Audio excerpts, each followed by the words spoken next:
Good evening, brothers and sisters. शुभ संध्या भाई और बहनों। So we had done Romans 13, and that was sort of practical things in that chapter. और हमने Romeo का जो 13वां अध्याय था उसका हमने अध्ययन किया और उसमें कुछ ऐसी बातों को सीखा जिससे हम अपने जीवन में हर रोज जिसमें हम जी सकते हैं। And this 14 also has got a lot of practical matters. और ये जो रोमियो का 14 अध्याय जिसका हम अध्ययन करने जा रहे हैं इसमें भी कुछ ऐसी मुख्य बातें लिखी गई हैं जिससे हम हमारे जीवन में जी सकते हैं। Now in the last chapter it ended by saying about some deeds of darkness, like in verse 13 and 14. The Apostle Paul was speaking about some deeds of darkness that we have to lay aside as believers. That is, not in carousing, drunkenness, sexual promiscuity, sensuality, strife, jealousy, all these things he says we have to keep away from and put on the Lord Jesus and not give provision for the flesh. और हमने जो Romeo का 13वां अध्याय का अध्ययन किया था और उसका जब हम समापन कर रहे थे वहां पर हमने कुछ ऐसी बातों के विषय में पढ़ा जिससे हम रोमियो के अध्याय 13 के वचन 13 और 14 में पाते हैं जो अंधकार के कामों के विषय में बात करता है, जैसे कि लीला क्रीड़ा, पियक्कड़पन, व्यभिचार, लुचपन, दाह और झगड़ों के विषय में। और वहां पर वह वचन हमने जाना कि इन सारी अभिलाषाओं को हमें हमसे दूर करना है, उसे पूरा नहीं करना, हमें अपने आप से उसे दूर करना और यीशु मसीह को पहनना है। Yeah. So now in chapter 14, it speaks about some other matters which are not basically darkness, but it is secondary or non-essential matters. और अब हम रोमियो का जो 14 अध्याय में अध्ययन करने जा रहे हैं वहां पर कुछ ऐसी बातों के विषय में पढ़ते हैं जो अंधकार की नहीं है, लेकिन ऐसी बातें हैं जो महत्वपूर्ण नहीं है, जो मायने नहीं रखती हैं। Yeah, so let us read from 1 to 6, Romans chapter 4. और अब हम पढ़ेंगे रोमियो अध्याय 14 वचन 1 से लेकर 6 तक। Brother, read it. जो विश्वास में निर्बल है उसे अपनी संगति में ले लो, परंतु उसकी शंकाओं पर विवाद करने के लिए नहीं।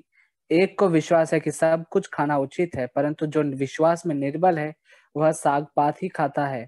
खाने वाला न खाने वाले को तुच्छ न जाने और न खाने वाला खाने वाले पर दोष न लगाए, क्योंकि परमेश्वर ने उसे ग्रहण किया है। तू कौन है जो दूसरे के सेवक पर दोष लगाता है? उसका स्थिर रहना या गिर जाना उसके स्वामी ही से संबंध रखता है, वरन वह स्थिर ही कर दिया जाएगा, क्योंकि प्रभु उसे स्थिर रख सकता है। कोई तो एक दिन को दूसरे से बढ़कर मानता है और कोई सब दिनों को एक समान मानता है। हर एक अपने ही मन में निश्चय कर ले, जो किसी दिन को मानता है वह प्रभु के लिए मानता है, जो खाता है वह प्रभु के लिए खाता है, क्योंकि वह परमेश्वर का धन्यवाद करता है, क्योंकि जो नहीं खाता वह प्रभु के लिए नहीं खाता और परमेश्वर का धन्यवाद करता है। Yeah. So this is a chapter that will help us to relate to one another well. और हम ये रोमियो के 14 अध्याय में जो इन बातों को पढ़ रहे हैं, हम एक दूसरे से आपस में हम इसे अच्छी रीति से जोड़ सकते हैं।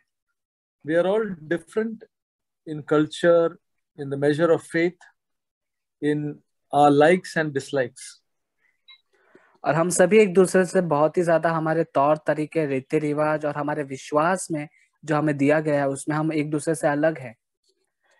We tend to like those who are like us and despise or judge those who are unlike us. और जो हमारे जैसे हैं, हमारे तौर तरीके और विश्वास के अनुसार है, हम उन्हें ज्यादा पसंद करते हैं, और जो हमसे अलग होते हैं हम उन्हें नीचा देखते हैं, तुच्छ जानते हैं, या हम उनका न्याय करते हैं, दोष लगाते हैं। The Apostle Paul, under the inspiration of the Holy Spirit, gives us instruction to help us to love one another and to welcome one another when we are different. लेकिन यहाँ पर प्रेरित पौलुस को प्रभु उत्साहित कर रहा है और यहाँ पर वह ऐसी बातों को लिखते हैं कि हम भले ही बजाय एक दूसरे से अलग क्यों ना हो, विभिन्न क्यों ना हो, फिर भी हम एक दूसरे से संगति करने पाए। This chapter is meant to set us free instead of being bound by our own opinions. और इस अध्याय का यह उद्देश्य रखा गया है कि यह हमें आजादी दे दे, बजाय इसके कि हम अपने ही तौर तरीकों के बंधन में आ जाएं। So may God help us to really be able to understand this and put it in our lives.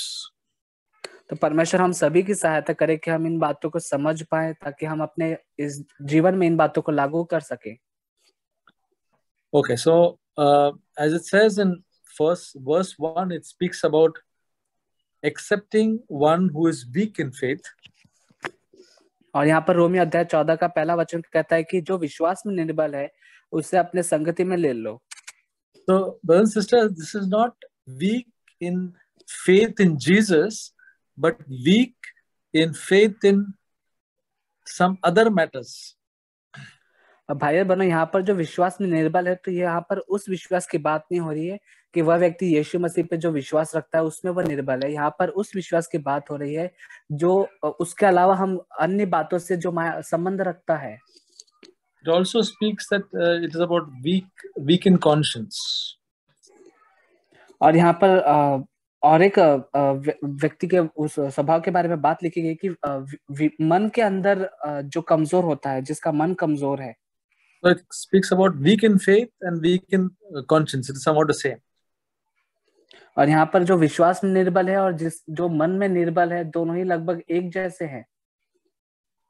Okay, so let us see in 1 Corinthians 8 a little more clearly of what this means. और हम पहला कुरिन्थियों अध्याय 8 में देखते हैं, जो यहाँ पर ये वचन लिखा गया उसे हम साफ रीति से वहां पर पाते हैं।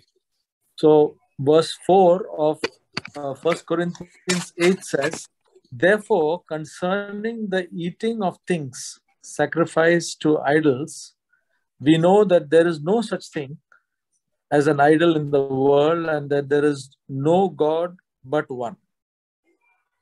और हम यहाँ पर पहला कुरिन्थियों अध्याय 8 और वचन 4 में पढ़ते हैं, मूर्तियों के सामने बलि की हुई वस्तुओं के खाने के विषय में हम जानते हैं कि मूर्ति जगत में कोई वस्तु नहीं और एक को छोड़ और कोई परमेश्वर नहीं। Verse 7 says, however, not all men have this knowledge, but some, being accustomed to the idol until now, eat food as if it were sacrificed to an idol, and their conscience being weak is defiled. और हम वचन 7 में पढ़ते हैं पहला कुरिन्थियों 8 के, पर सबको यह ज्ञान नहीं, परंतु कुछ को तो अब तक मूर्ति को कुछ समझने के कारण मूर्तियों के सामने बलि की वस्तु को कुछ समझ कर खाते हैं और उनका विवेक निर्बल होने के कारण अशुद्ध हो जाता है। So we see what this weak, we'll call this as a weak brother, though it is all brothers and sisters. Just for our explanation, we'll call a weak brother and a strong brother. और यहाँ पर हम जैसे कि आपस में सभी भाई बहन है और इस सभा में हैं, तो हम यहाँ पर एक भाई का उदाहरण लेंगे कि यहाँ पर एक कमजोर, एक निर्बल भाई है और एक बलवान, एक सामर्थी भाई है। Yeah. So it speaks about a weak brother, and the one in verse 2 it speaks about a strong brother. और हम यहाँ पर वचन में जो पढ़ रहे हैं वह एक निर्बल भाई के विषय में है, और वचन 2 में जो हम पढ़ रहे हैं वह एक मजबूत, जो सामर्थी है, बलवान है, ऐसे भाई के विषय में पढ़ रहे हैं। Again, he is not strong in the faith in God, but in these matters. Brother, can you repeat? Again, we are not talking about our faith being weak and strong in our faith in Jesus, but in the matters of secondary matters. और यहाँ पर भी हम जो बलवान भाई और जो निर्बल है उस भाई के विषय में बात करें, तो वहां पर उसका जो विश्वास होता है, उसका जो विवेक होता है, वह प्रभु में जो बलवान है या प्रभु में जो निर्बल है उसके विषय में हम बात नहीं कर रहे हैं, परंतु अन्य बातों और अन्य विषयों को लेकर हम बात कर रहे हैं।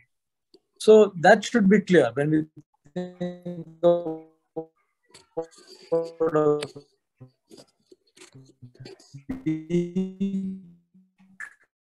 weak brother or weak in faith. It is not talking about our faith in Jesus and faith in God. What you can say, non-essential man. You got me, brother? Yes, brother.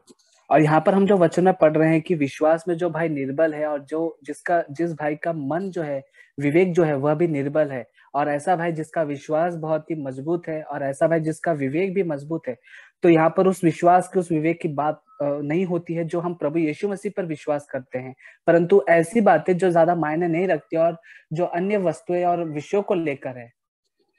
So verse 2 says, one man has faith that he may eat all things, but he who is weak eats vegetables only. और हम Romeo अध्याय 14 के वचन 2 में पढ़ते हैं, एक को विश्वास है सब कुछ खाना उचित है, परंतु जो विश्वास में निर्बल है वह साग पात ही खाता है। Okay, so let us see what this weak brother and what is a strong brother. Let us see what are the qualities. तो हम यहाँ पर दोनों के जो विश्वास में जो एक निर्बल भाई है और एक जो सामर्थ्य बलवान मजबूत भाई है, इन दोनों के अंदर क्या गुण होते हैं हम देखेंगे। Okay, so the person who is weak, he has a sense, of whether this is right or whether this is wrong, and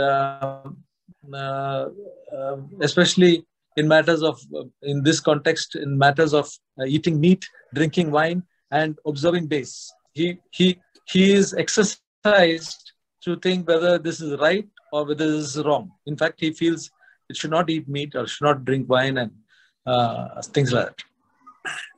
Brother, about which brother you are saying?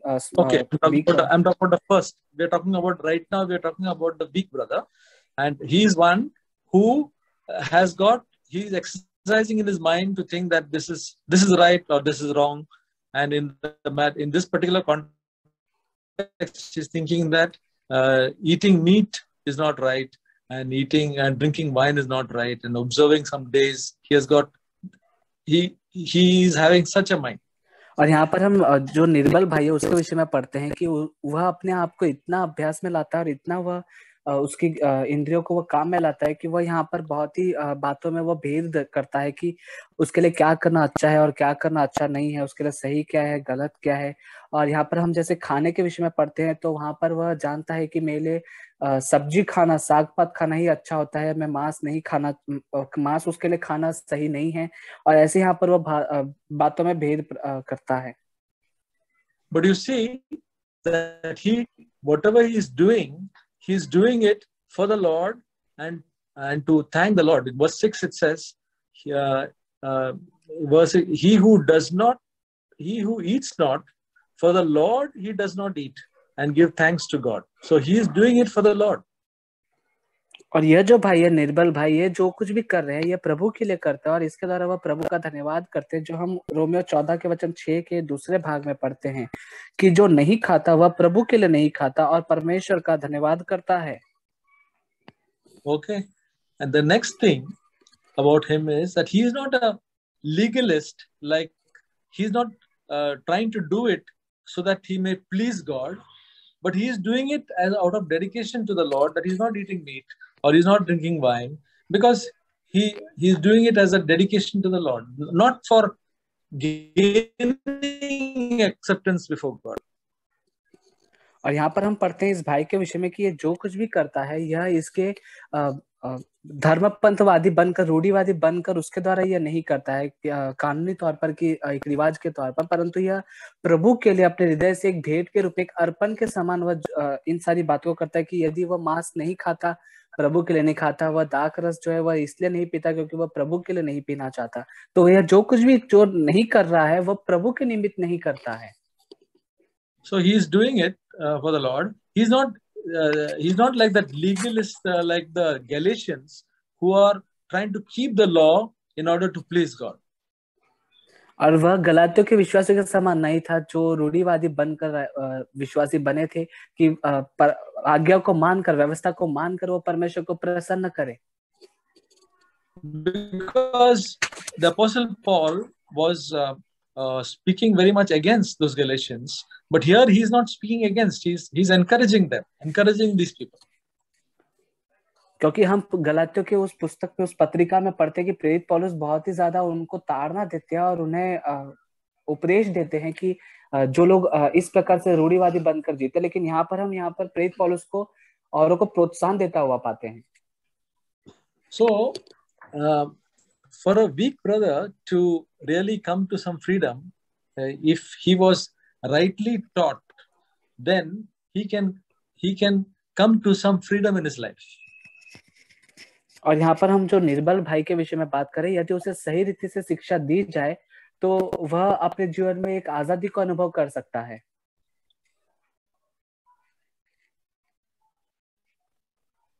He can come to the Christian liberty, touch, taste not, handle not, all those things it can be overcome. और वह अपने मसीह जीवन में एक ऐसे स्थान पर पहुंच सकता है जहां पर इसे नहीं छूना, उसे नहीं छूना, ये नहीं करना, वो नहीं करना से वह आजादी को पा सकता है। Okay, so I hope what we understood about what we are talking about a weak brother, we have understood that he is some qualities of his weak brother we have understood. और यहाँ पर हमने निर्बल जो भाई था उसके विषय में, उसके जो क्या गुण होते हैं, उसके गुणों के विषय में हमने जाना है यहाँ पर। Brother Matthew, I don't know if it's an issue with my end, but your voice is not clear sometimes. Maybe you can switch off your video. Acha, really? Okay, I'll do that. Now is it clear? I think I have to. I'll speak closer to my phone. Is it clear now? Sometimes it is with cracking. Vipul, is it clear to you? Brother, can you speak I'm once on again? data. Yeah. I'm on data. Okay, I'll try to. Okay. Okay. So, brothers and sisters, there are secondary and non-essential matters in our life where the scriptures are silent. और भाई और बहनों, हमारे जीवन में कुछ ऐसी बातें होती है जो दूसरे स्थान पर होती है, जो इतनी हमारे लिए महत्वपूर्ण मायने नहीं रखती, जिसके विषय में वचन शांत रहता है, वचन चुप रहता है। In such matters, we must give liberty to, and also should be silent.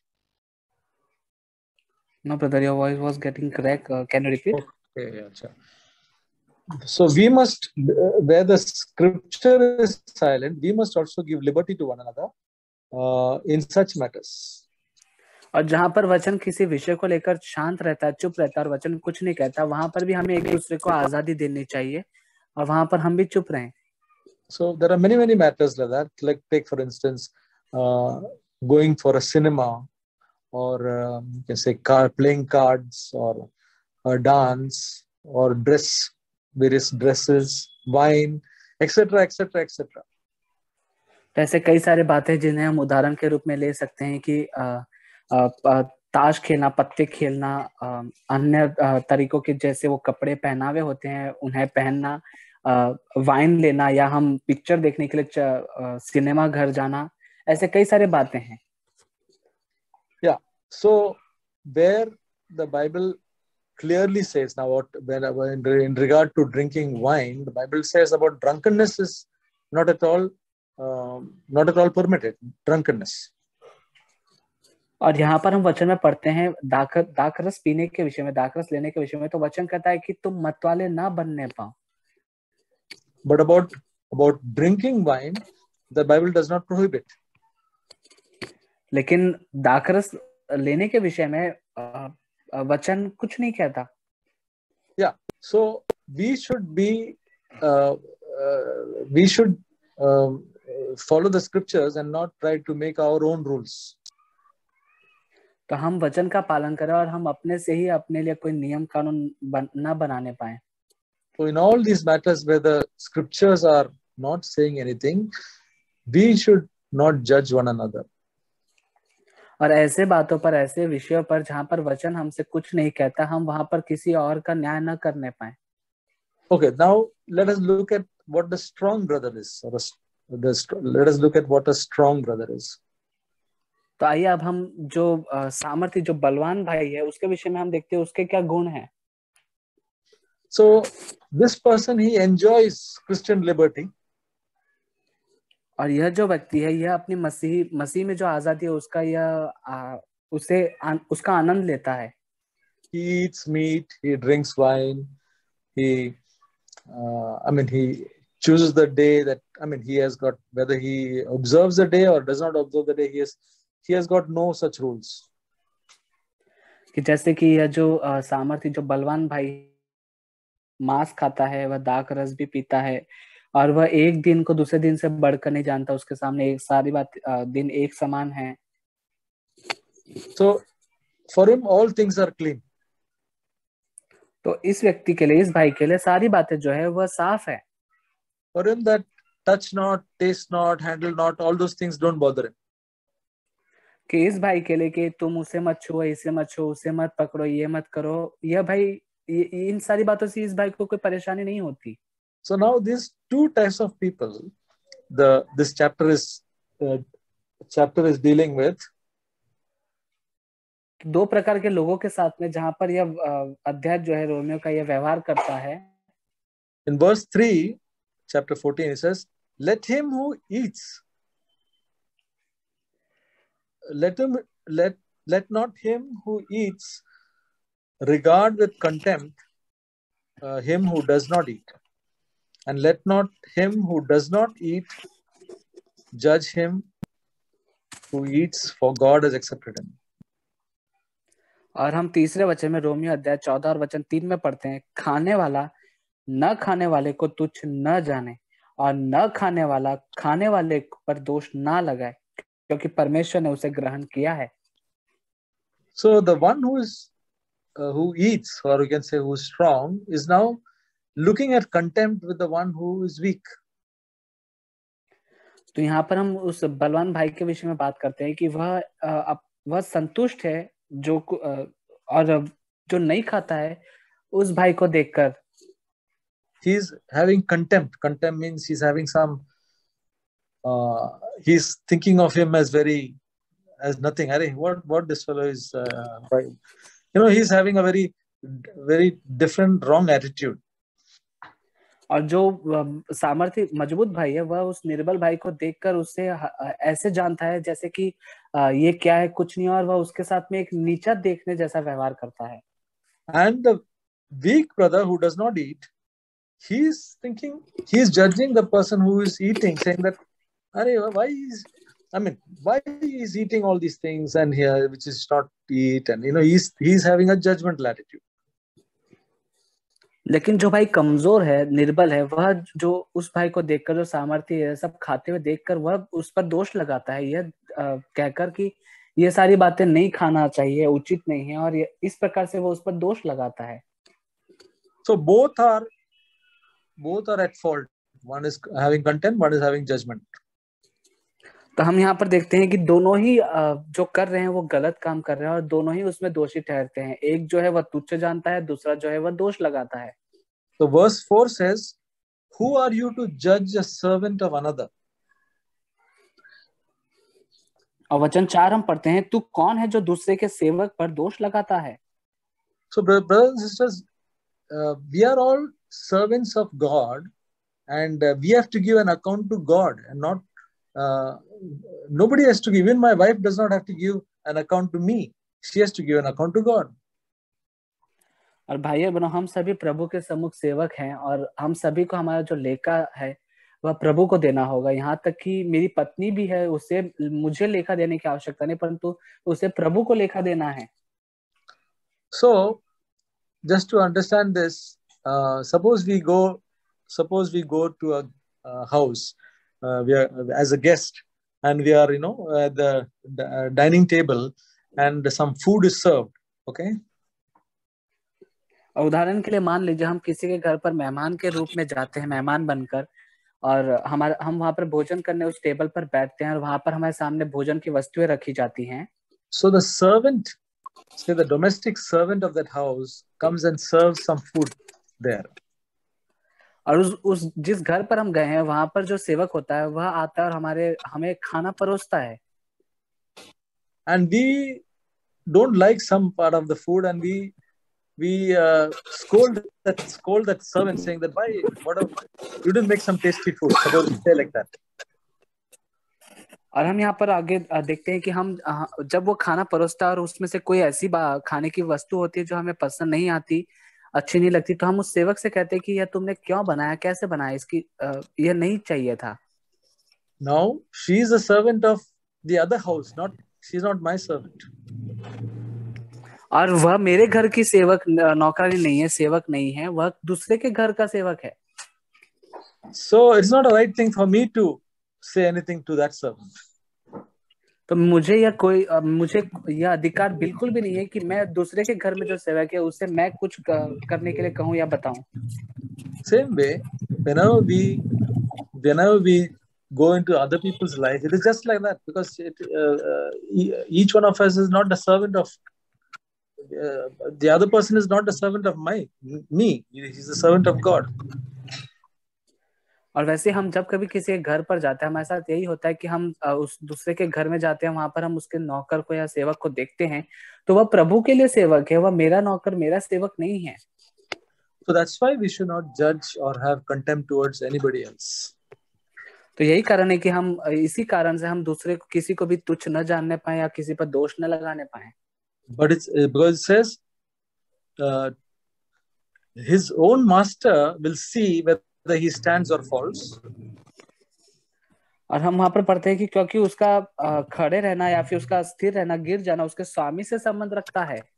That means each one of us, it says the Lord is able to make each one of us stand. So we should not judge another person. और प्रभु ही है जो हमें स्थिर कर सकता है और हमें गिरने से बचा सकता है, तो हम किसी के ऊपर दोष न लगाने पाए। So it says that the Lord is able to make, whether it's a weak brother or a strong brother, the Lord is able to make us stand.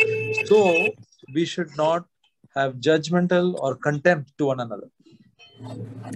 तो चाहे वह व्यक्ति निर्बल हो, वह भाई निर्बल हो या वह भाई जो है वह बलवान हो, प्रभु ही है जो हमें स्थिर कर सकते हैं। इसलिए हमें किसी भी भाई या व्यक्ति को लेकर उस पर ना तो हमें तुच्छ उसे जानना है, ना तो उस पर दोष लगाना है। Again, it says in verse 5, one man regards one day above another regards every day alike. और हम वचन 5 में पढ़ते कि एक जो व्यक्ति है वह एक दिन को दूसरे दिन से बढ़कर मानता है, तो कोई सब दिनों को एक समान मानता है।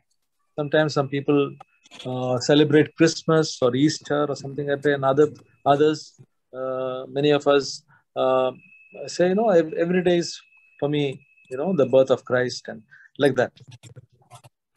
तो जैसे कुछ लोग हैं वह ईस्टर को, क्रिसमस को एक विशेष दिन के रूप में मनाते हैं, लेकिन हम में से कुछ हैं जो हर एक दिन को यीशु मसीह के जन्म के रूप में मानते हैं। It says, let each man be fully convinced in his own mind, and let each man be fully convinced and let him do it. और हम वचन 5 के आखिरी भाग में पढ़ते हैं कि हर एक जो व्यक्ति है, भाई है, अपने ही मन में निश्चय कर ले। Then it says, he who observes the day, for the Lord he observes, and he who eats, for the Lord he does it. Similarly, the one who does not eat does it for the Lord. So both these people, whether it's a weak brother or a strong brother, are doing it for the Lord.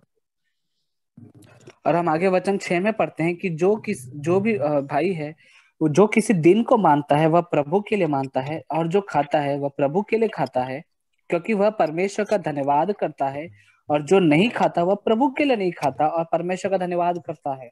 So here we are talking about believers who are walking and who are sincerely walking with the Lord. तो हम यहाँ पर कुछ ऐसे विश्वासों के विषय में बात कर रहे हैं जो गंभीरता से परमेश्वर में चल रहे हैं। And they may be a weak brother, or they may be a strong brother. और उनमें हो सकता है कि कोई निर्बल भाई है, कोई बलवान भाई है। And we, though we are different, we should not judge or have a wrong attitude towards one another. तो हम में से जो बलवान है या हम में जो निर्बल है, हम ना तो किसी पर दोष लगाने पाए और या किसी का न्याय करने पाए।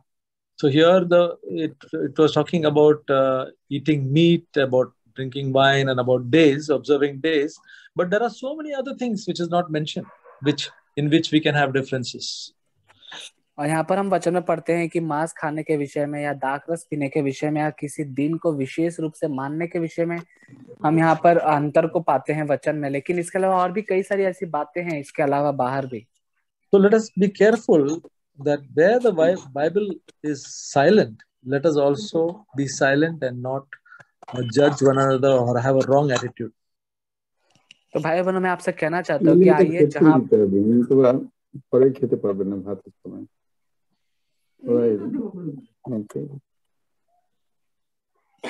और हम यहाँ पर वचन में पाते हैं कि जहाँ पर वचन हमें वचन कुछ नहीं कहता, वचन शांत रहता है, वहां पर भी हमें भी चाहिए कि हम भी शांत रहें, कि हम किसी पर दोष न लगाने पाए या किसी का न्याय न करने पाए। Then it says, verse 7, not one of us lives for himself, and not one of us, not one dies for himself. वचन 7 में हम पढ़ते हैं, क्योंकि हम में से न तो कोई अपने लिए जीता है, न कोई अपने लिए मरता है। For if we live for the Lord. If we die for the Lord. Therefore, whether we live or die, we are the Lord's. और आगे अगले वचन में 8वें वचन में, यदि हम जीवित हैं तो प्रभु के लिए जीवित हैं, और यदि मरते हैं तो प्रभु के लिए मरते हैं, अतः हम जिए या मरे हम प्रभु ही के हैं।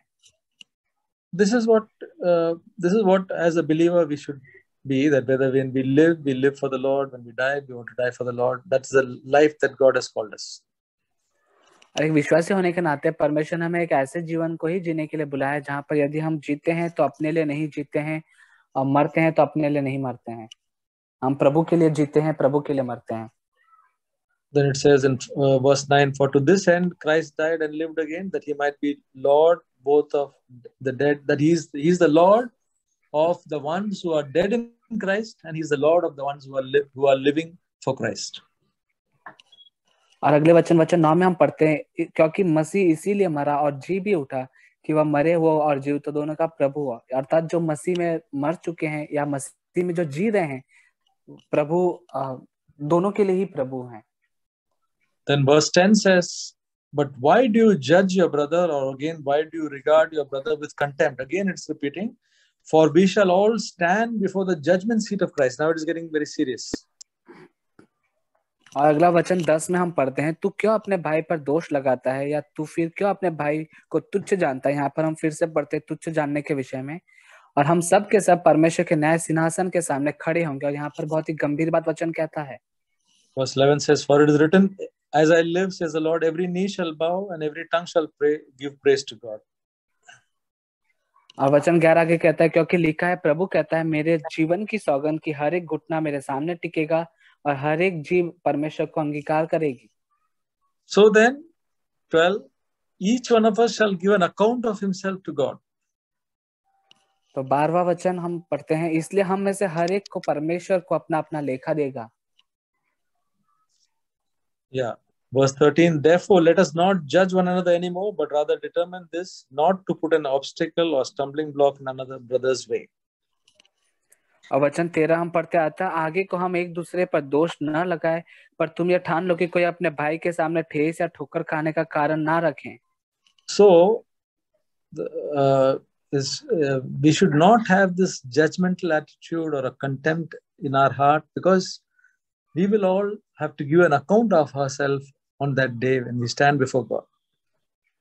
और हम सभी को किसी भी भाई या किसी भी व्यक्ति के प्रति हमें ना तो उसे तुच्छ जानना है, ना ही हमें उस पर किसी बात को लेकर न्याय करके दोष लगाना है, क्योंकि परमेश्वर के न्याय सिंहासन के सामने हम सभी को अपना लेखा देना होगा।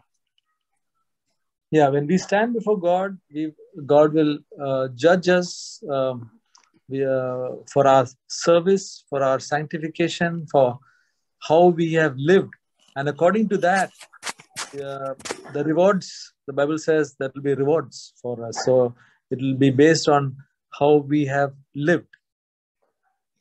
तो भाई और बहनों, परमेश्वर के सामने हमारा सारा परमेश्वर को हमें लेखा देना होगा कि हमने हमारे जीवन को किस प्रकार से जिया है और कैसे हमने हमारे जीवन से बातें की हैं।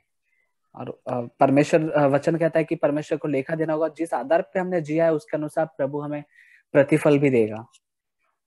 So the word of God says, let us not put an obstacle or a stumbling block before our brother's way. और यहाँ पर वचन 13 में पढ़ते हैं कि तो आए हम अपने भाई के मार्ग में, रास्ते में ठेस लगने का, ठोकर खाने का कोई पत्थर ना रखें. How do we put an obstacle or stumbling block? When we look down on people, when we talk about them before their face or behind their back, and consider them as second class, then we are putting an obstacle and a stumbling block towards them. और हम कैसे अपने भाई के मार्ग में ठेस लगने, ठोकर लगने का कारण बनते हैं या पत्थर रखते हैं. इस प्रकार से जब हम उनके ऊपर दोष लगाते हैं या हम उनको तुच्छ जानते हैं. Yeah. So the other way is that though we are different, and though we are different in many ways, it says we must accept one another and welcome one another. अब बजाय इसके कि हम सभी में आपस में काफी सारी बातें मिलती नहीं है, हम एक दूसरे से बहुत ही ज्यादा अलग हैं, फिर भी यहाँ पर हम वचन में पाते हैं कि हम एक दूसरे का स्वागत करें और अपनाएं एक दूसरे को. It says in Romans 15:7, how we can do that. It says in Romans 15:7, therefore accept one another just as Christ accepted us to the glory of God. और रोमियो अध्याय 15 वचन 7 में हम पढ़ते हैं, इसलिए जैसा मसीह ने परमेश्वर की महिमा के लिए तुम्हें ग्रहण किया, वैसे ही तुम भी एक दूसरे को ग्रहण कर लो. Yeah. How did Christ accept us? Was it because we were really worthy? No. He didn't accept us. He accepted us when we were unworthy, not at all worthy to be accepted. He accepted us. So we can accept our brothers and sisters, though they are different. They may be strong in some matters. They may be weak in some matters. Not weak, as I said, not weak in faith in God, but in unessential matters. Then we need to really let nothing be an obstacle between us. Let us have that good fellowship and accept one another. That is what God wants. और यहाँ पर हम वचन में पाते हैं कि मसीह ने हमें परमेश्वर की महिमा के निमित्त हमें ग्रहण किया है. तो जब मसीह यीशु ने हमें ग्रहण किया, तो क्या हम उसके योग्य थे? हमारी योग्यता नहीं थी, हम अयोग्य थे, फिर भी मसीह ने हमें ग्रहण किया. तो वैसे हमें एक दूसरे को, जो निर्बल है या विश्वास में या उसका विवेक निर्बल है, तो हमें उसे ग्रहण करना है, या जो उसका विश्वास और विवेक जो है वो मजबूत है, उसे हमें ग्रहण करना. और निर्बल की बात आती है तो उस विश्वास के विषय में नहीं कि प्रभु यीशु मसीह पर उसका जो विश्वास, परंतु ऐसी बातें जो मायने नहीं रखती, महत्वपूर्ण नहीं रखती, उन बातों में यदि किसी का विश्वास कमजोर है, निर्बल है कोई व्यक्ति, तो हम उसे ग्रहण कर लें. Brothers and sisters, it may not be easy, but if we have a desire to obey this word, God will make it possible, and then we will have a very good relationship with one another. और भाई और बहनों, हमारे लिए इस कार्य को, इस बात का पालन करना आसान नहीं है, यह हमारे लिए कठिन बात है. लेकिन यदि हम वास्तव में हमारे हृदय में इस बात का पालन करने की एक इच्छा को रखते हैं, लालसा को रखते हैं, तो परमेश्वर हमारी सहायता करेंगे कि हम आपस में एक दूसरे के साथ में ऐसे संबंध में आ सकें. That we'll be able to have a good relationship with one another. कि हमारा जो रिश्ता है आपस में एक दूसरे के साथ में, वो बहुत ही अच्छा बनेगा. Amen. प्रभूचे धन्यवाद मानते की मी गवाही हे देते की मी 1 वर्ष अगोदर एप्रिलमध्ये घर घेतलं होतं, आणि तेव्हा मला माझ्या घरच्यांना सरप्राईज द्यायचं होतं. त्यासाठी मी ते घर घेतलं होतं, आणि मी माझ्या घरात कोणाला सांगितलं नव्हतं. सरप्राईज साठी मी डायरेक्टली त्यांना बोलली होती की तुम्ही माझ्या घरी या म्हणून, आणि मी त्यांना सरप्राईज दाखवलं. तेव्हा माझ्या घरचे सगळे खुश झाले आणि तेव्हा काही बोलले नाही. आणि जेव्हा हप्ते वगैरे त्याचे भरायचे होते, घरात मी लोन काढलं होतं. लोन पास करताना जे माझे लोन पास करणारे सर होते ते ऑफ झाले, आणि त्याच्यानंतर त्यांनी मला सांगितलं होतं की तुमचे हप्ते आम्ही कमी बजेटमध्ये तुम्हाला बसवून देऊ. पण ते ऑफ झाल्यामुळे आम्ही दुसऱ्यांकडे गेलो, आणि त्यांनी आम्हाला दुसऱ्यांकडे पाठवल्यानंतर त्यांनी आम्हाला मोठा हप्ता करून दिला घराचा. तर त्याच्यामुळे मी हप्ते नाही भरू शकत, म्हणून मी माझ्या सासऱ्यांना क्लिअरली सांगितलं की माझं असं घर आहे, मी हप्ता मला मोठा पडतोय, तर मी एवढा मोठा हप्ता नाही भरू शकत, आणि मी कुठेही कामाला नाही जात. तर मग माझे सासरे ठीक आहे म्हणून बोलले, आणि त्यांनी 1-2 हप्ते मला दिले. त्याच्यानंतर त्यांनी सांगितलं की माझ्याने हप्ते भरणं होत नाहीये, तुमचं तुम्ही बघा. त्या घरामध्ये खूप वाद होत होते, त्याच्यामुळे मी घर दुसरीकडे काम बघितल्याच्या नंतर ते मला म्हणाले की तू ठीक आहे, तू कामाला जा. कामाला गेल्यानंतर इंटरव्ह्यूला गेली. इंटरव्ह्यूला खूप भीती वाटत होती. पहिल्यांदा इंटरव्ह्यू दिली होती आणि मला तिथे कम्फर्टेबल वाटत नव्हतं.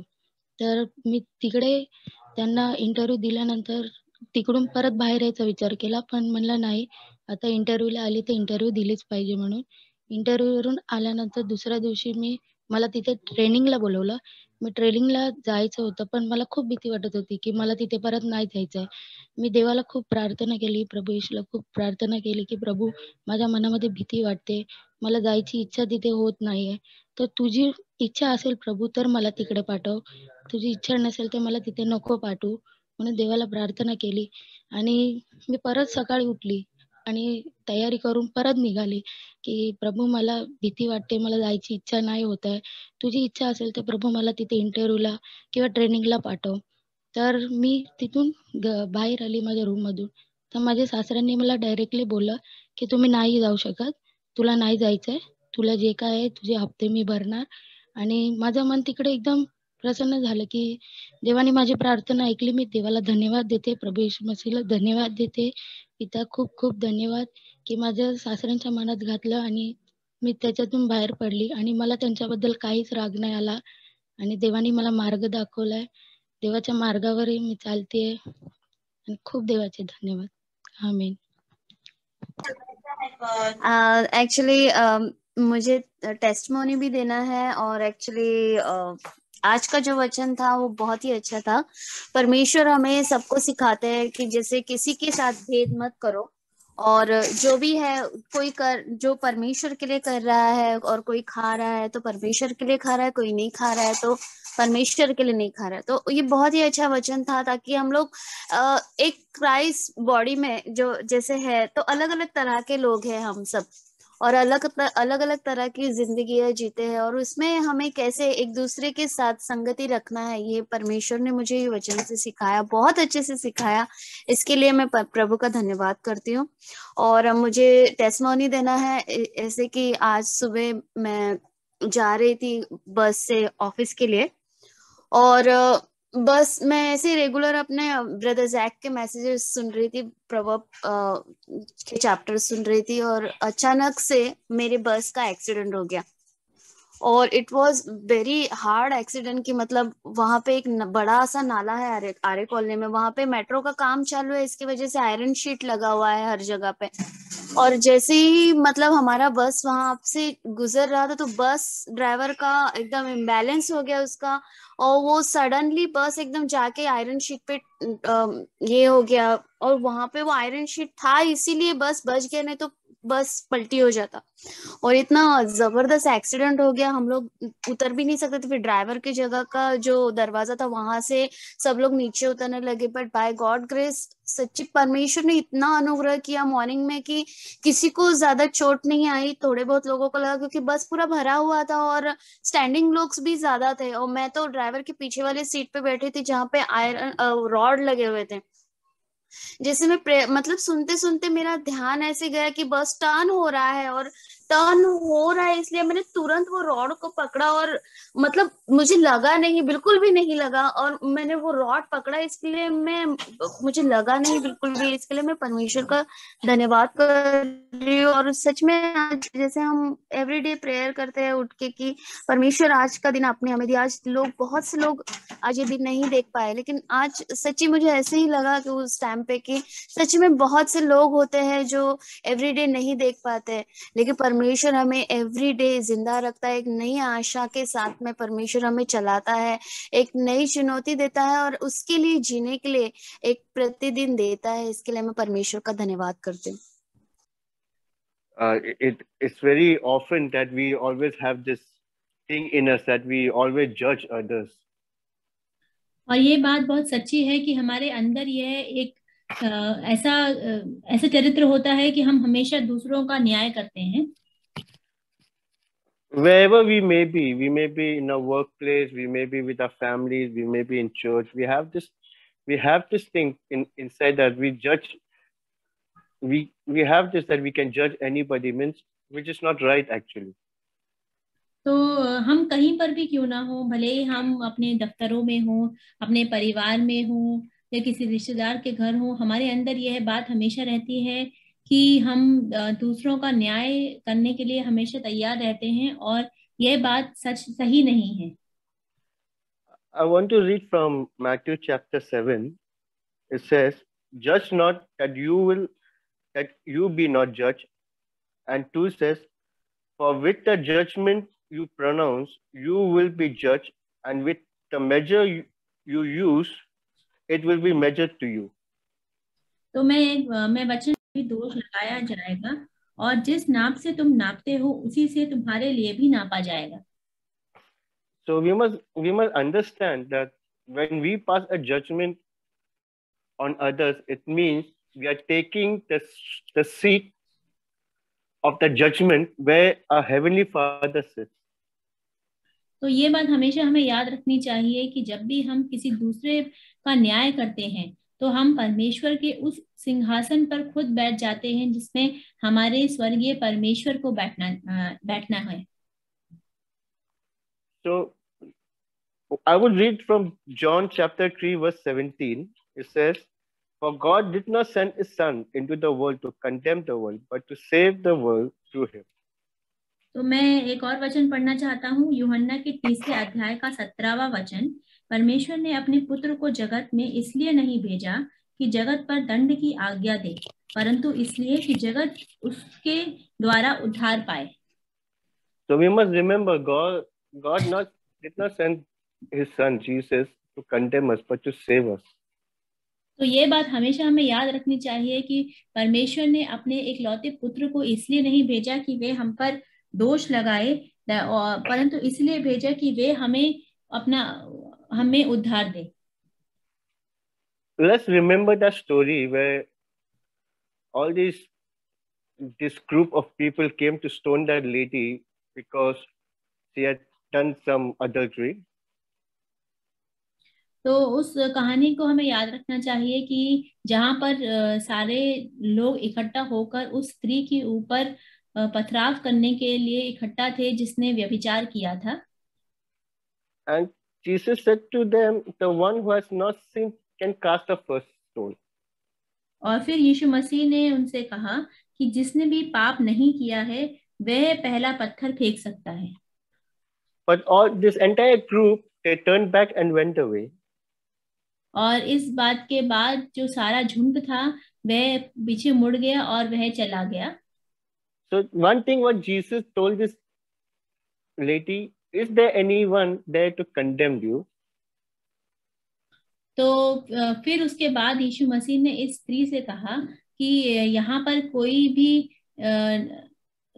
क्या कोई भी है जो आपके ऊपर दोष लगा सकता है? He said, "No, Master." और उस स्त्री ने कहा कि नहीं। And the thing was, Jesus told her, we must remember, Jesus said, "Even I don't condemn you there." और फिर यीशु मसीह ने जो कहा वो हमेशा हमें याद रखना चाहिए। यीशु मसीह ने कहा कि मैं भी तुम्हारे ऊपर दोष नहीं लगाता। If Jesus is not condemning me, I'm talking about myself, it's not condemning me, then who am I to condemn others? तो जब यीशु मसीह खुद मुझ पर दोष नहीं लगा रहे हैं तो मैं अपने बारे में बात कर रहा हूँ, तो मैं कौन होता हूँ कि मैं दूसरों पर दोष लगाऊं? We all are going to stand at the judgment. We are all going to stand there at the judgment. हम सभी लोगों को उस न्याय के सिंहासन के सामने खड़े रहना है। I think many times I've said this, and it says that whatever has been spoken or done will be judged for it. और मैंने शायद ये बात पहले भी बोली है और मैं फिर से बोलना चाहता हूँ कि जो भी हमने बोला है या किया है उसका हमें लेखा देना रहेगा। So let us remember John chapter 3:17. For God did not send his son into the world to condemn the world, but to save the world through him. Brother, your voice was not, I could not hear. John chapter 3 verse 17 only. 17, yes, ma'am. तो आइए हमें इस बात को हमेशा याद रखें जो लिखा है यूहन्ना के तीसरे अध्याय के 17वें वचन में, कि यीशु मसीह इस जगत पर इसलिए नहीं आए कि वे दंड की आज्ञा दें, परंतु वे इसलिए आए थे कि हम उनके द्वारा उद्धार पाएं। So I would just leave it over here saying, let's not see the small, tiny prick in your brother's eyes, but let's see the log that's in our own eyes first. तो मैं इस बात के साथ अपने वचन को खत्म करना चाहूंगा कि आइए हम अपने भाई की आंख का तिनके को ना देखें, परंतु हमारे खुद की आंख में जो एक लट्ठा है उसकी ओर देखें। Amen. Thank you, sister. तो वचन 1 प्रभु ने मुझे इस तरह से बात किया कि जो विश्वास में कमजोर है उसको हम एक्सेप्ट करना चाहिए। जो इस वचन के बारे में सोच रहा था, पवित्र आत्मा मुझे सिर्फ मेरा शरीर के हर एक अंग के बारे में याद दिला रहा था। जैसे कि मेरा दाहिने हाथ है और बाई हाथ है, ये दोनों हाथ में मैं कुछ फर्क देखता हूँ कि मेरा बाई हाथ इतना काम अच्छी तरह से नहीं कर पाती है। जैसे कि मुझे हमेशा लगता है कि थोड़ा कमजोर है, लेकिन दाहिने हाथ हमेशा रेगुलर करती रहती है, काम करती रहती है। मुझे लगता है कि ये हाथ बहुत बलवंत है। तो लेकिन जब मेरा बाई हाथ को देखता हूँ, लेकिन मेरा दाहिना हाथ ये नहीं बोलेगा कि वो कुछ काम का नहीं है, नहीं तो वो हाथ कुछ कमजोर है, नहीं तो वो हाथ कभी कुछ काम का नहीं। इस तरह से ये दाहिने हाथ उसको बोलती नहीं है। मैंने देखा कि क्योंकि ये सब एक जगह पे कनेक्टेड है। हमारा शरीर के हर एक अंग ऐसा ही है कि एक जगह पे कनेक्टेड, इसीलिए शरीर में कोई भी कमजोर पार्ट रहता है तो जो बलवंत है जाकर दूसरों को मदद करते हैं। तो ये वचन उसी तरह है कि जो विश्वास में कमजोर कलीसिया में कमजोर भी रहेगा, बलवंत भी रहेगा, लेकिन बलवान व्यक्ति ये नहीं सोचना चाहिए कि ये कमजोर है, ये मेरे जैसे विश्वास में नहीं है। इस तरह से नहीं है। हम प्रभु ने कहा कि उनको हम एक्सेप्ट करना चाहिए। इसके आगे बताया कि क्यों एक्सेप्ट करना चाहिए, बताया कि प्रभु ने उनको एक्सेप्ट किया है। एक बार सोचो कि जब आप प्रभु को जानते नहीं थे, नया नया आप यीशु के पास आया, प्रभु ने आपको किस तरह एक्सेप्ट किया है। आपका पाप बहुत थे, आपने प्रभु को जानते नहीं थे, आप कमजोर थे, आप बलहीन थे, आप कोई भी परमेश्वर का नियम नहीं रख सकते थे, लेकिन प्रभु ने आपको उसी वक्त पापी की उस व्यवस्था में आपको एक्सेप्ट किया था। ऐसा ही हम सोचना चाहिए कि अगर मेरी हालत को प्रभु ने इस तरह से एक्सेप्ट किया है, मैं कौन होता हूँ दूसरों को अंदर में कुछ नियम रखूं। तो ये बहुत चैलेंजिंग है बॉडी ऑफ क्राइस्ट में। और एक चीज मैं कहना चाहता हूँ खाने के बारे में। या कोई सोचेंगे कि मैं भी कभी कभी सोचता हूँ जो वेजिटेरियन खाते हैं उनको सोचता हूँ ये भाई लोग हमारे साथ क्यों ऐसा खाते नहीं है। हम सब मिलकर हम नॉनवेज खाते हैं, कुछ भाई लोग ऐसा। कभी कभी मेरे मन में भी थॉट आ रहा था, लेकिन मैं प्रभु ने बाद में मुझे उनमें बातचीत किया कि जो खाते नहीं है, जो नॉनवेज नहीं खाता है, वो प्रभु को धन्यवाद देके ही खाते हैं कि वो शाकाहार का है खाने के लिए। जो खाते हैं सब कुछ, वो भी प्रभु को धन्यवाद देते हैं। तो हम कौन होता है जो नॉनवेज नहीं खाते हैं उसको हम रोकने के लिए। तो प्रभु ने सबको अलग अलग रोशनी दिया है। उसी तरह यहूदी लोग भी वैसा ही था। कोई वो लोग जुना करार में कुछ नियम को नया करार में रखने के लिए कोशिश करते, जैसे कि वो लोग एक विश्राम दिन को अलग से पालते थे, लेकिन हम नया करार में है और बाइबल कहती है कि नया करार जुना करार से बहुत बेहतर है। तो कोई यहूदी लोग सोचेंगे कि कुछ दिन अच्छा है, लेकिन आज हम नया करार में है। नया करार में हमारे लिए हर दिन अच्छा है। प्रभु ने जब सृष्टि बनाया हर दिन उसने कहा कि अच्छा है। ऐसा नहीं कि 3 दिन बनाने के बाद एक दिन बुरा दिन बन गया, नहीं। 4 दिन बनने के बाद एक सैटरडे को अच्छा दिन नहीं कहा, ऐसा नहीं। लेकिन प्रभु ने 6 दिन जब बनाया तो उसने हर एक दिन के अंत में कहा कि अच्छा है, अच्छा है, अच्छा है। तो मैं इस वचन से बहुत प्रोत्साहन मिला कि मैं किसी के लिए नियम नहीं रखना चाहिए, क्योंकि हर एक व्यक्ति एक दिन प्रभु के सामने खड़ा रहना पड़ेगा। अपने काम के हिसाब से, अपनी बोली के हिसाब से प्रभु को जवाब देना पड़ेगा। तो उनका प्रभु के सामना करना एक दिन, जैसे कि मैं एक दिन प्रभु के सामना करता हूँ। तो प्रभु को धन्यवाद इस वचन के लिए, मुझे बहुत प्रोत्साहन मिला है वचन। Praise God.